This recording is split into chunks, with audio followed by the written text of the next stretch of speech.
dağların asi kızı, gözleri gül hırsızı.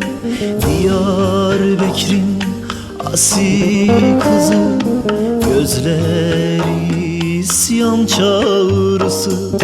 Hevi baharımın gülü, hevi dağlarımın karı, hevi ömrümün baharı, hevi sevdanın durağı.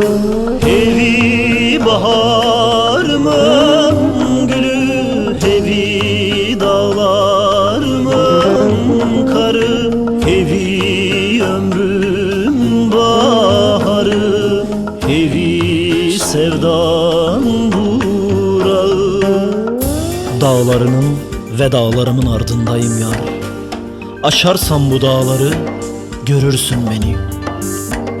Korkarım, korkarım yar. Yüreğim dağları seçer, gelemem seninle yar. Zozanlarım vardır, kırmızı gelincikli, sarı nergisli, yeşil çimenli. Ak koyun kara koyun meleşir, titrek ve narin. Şivanlar kaval çalar, aşkla hüzünle. Menvezinin vatanıdır yar, sevda kokar, öz sevda yar.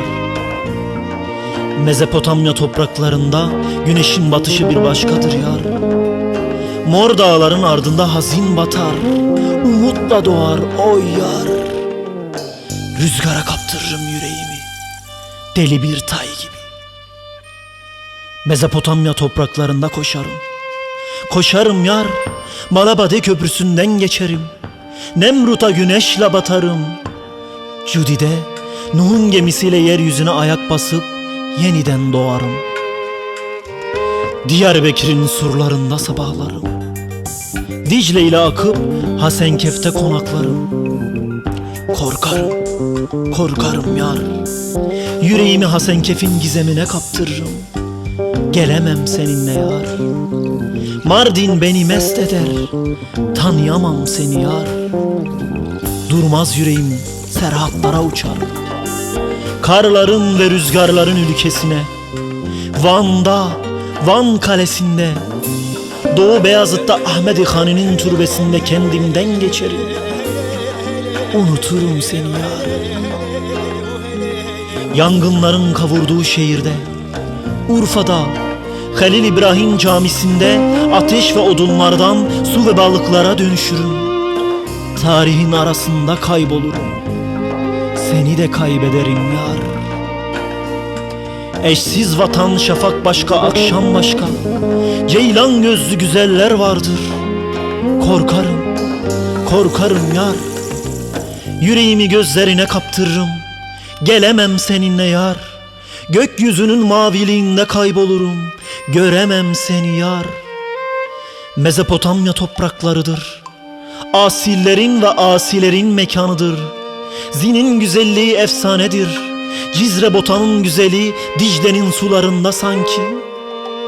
Yiğitler vardır yar, yardan geçip cenge girerler. Destandır yar, destandır bu yiğitler. Mezopotamya topraklarında, Ahmet'te, Botan'da kim yarattı bu uygarlığı yar, bu muhteşem mekanı? Ona teslim ettim yüreğimi ve sevdalarımı, o beni götürür sevdaya.